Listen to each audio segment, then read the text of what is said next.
이순신, 상류시비 미신불사, 구한말 역사가이자 언론인, 독립운동가로 이름 높은 단재 신채호 선생은 자존심이 강해서 함부로 고개 숙이지 않기로 유명한데 세수할 때조차도 세숫대야에 고개 숙이기 싫어 빳빳이 목을 세우고 물을 끼얹을 정도였다고 춘원 이광수는 증언하고 있다.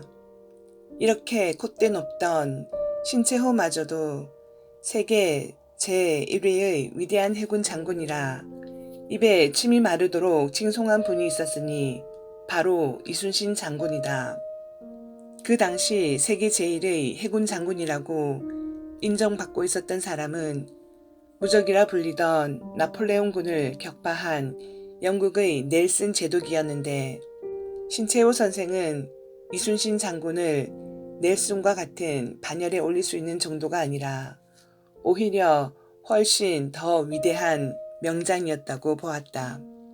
초기에 무명이었던 점, 상대 군대가 훨씬 막강한 전력이었다는 점, 전쟁 후 전사했다는 점은 이순신과 넬슨이 서로 닮았지만 넬슨은 영국 정부의 엄청난 인적, 물적 지원을 받아 10만 명에 달하는 충분한 군사와 군수물자를 가지고 프랑스군을 물리쳤다. 이에 반해 이순신 장군은 조선 정부의 지원을 받기는커녕 둔전을 경작해 군량미를 조달해야 했고 각종 군함과 무기를 장만하고 부족한 군사도 직접 키워내야만 했다. 이런 열악한 상황을 무릅쓰고 이순신 장군은 한산도 대첩 등 각종 전투에서 연전, 연승을 거두어 임진전쟁을 유리한 형국으로 이끌었지만 돌아온 것은 소인배들의 당파 싸움에 따른 누명, 파직이었고 급기야 옥에 갇혀 혹독한 고문까지 당해야만 했다. 장군이 자리를 비운 지 불과 5개월 만에 세척의 거북선을 비롯한 200여 척의 조선 수군은 7천량 해전에서 거의 전멸당해버렸다. 당황한 조선 정부는 그제야 이순신 장군을 복직시켰고 장군은 불과 2달 만에 무장도 제대로 못 갖춘 낡아빠진 배 12척과 2,300명에 불과한 병사로 서해로 밀려드는 왜적을 명량 앞바다에서 막아내었다.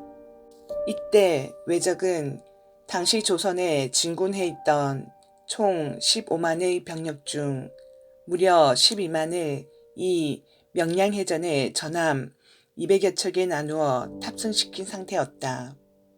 이순신 장군은 명량 울돌목에서 먼저 적함 31척을 무찌르고 넓은 바다로 나와 다시 90여 척의 적 전함을 수장시켜 버렸으니 이렇게 턱없이 적은 배와 부족한 장비 군사로 이만한 전과를 이룬 것은 세계 해전사에서도 유례가 없는 기적과 같은 일이다.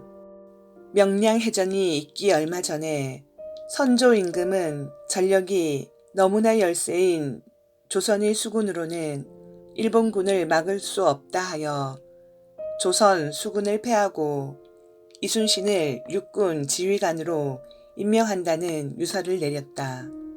이에 대해 이순신 장군은 저에게는 전함이 12척이나 남아 있습니다. 비록 소장이 미천하나 아직은 죽지 않았습니다. 라고 올린 장계는 보는 이를 감동시켜 눈물마저 젖게 만든다. 사실 방면에서 포덕 사업을 하다 보면 잘 될 때보다는 잘 안 될 때가 더 많다. 게다가 어렵고 힘들게 채를 일구었는데 하루아침에 다 흩어져 버리기라도 한다면 돌을 닦을 용기조차 잃기 십상이다. 이때 이순신의 이 말을 다시 한번 기억하자. 상류시비 미신불사 오히려 12척이나 남았습니다. 불초하지만 저는 아직 죽지 않았습니다. 상제님께서도 화복이라 하셨고 도전님께서도 모든 일에 그 목적을 달성하려는 과정에는 반드시 장애가 있으니 이것을 거백이라 한다. 거백을 극복하고 나아가는데 성공이 있음을 알아야 한다라고 하셨다. 고난과 장애는 도인이 수도를 못하게 하기 위해 오는 것이 아니라 오히려 고난과 장애 그 자체가 바로 수도의 과정인 것이다. 2300명의 군사로 12만 명을 대적하러 전쟁터에 나갈 때 이순신 장군은 군사들을 모아놓고 죽기를 각오하고 싸우면 반드시 살 것이요 회피하면 반드시 죽을 것이다 라고 말했다. 그 정신으로 어떤 고난과 장애가 오더라도 물불을 가리지 말고 용맹하게 매진하여 나아가자.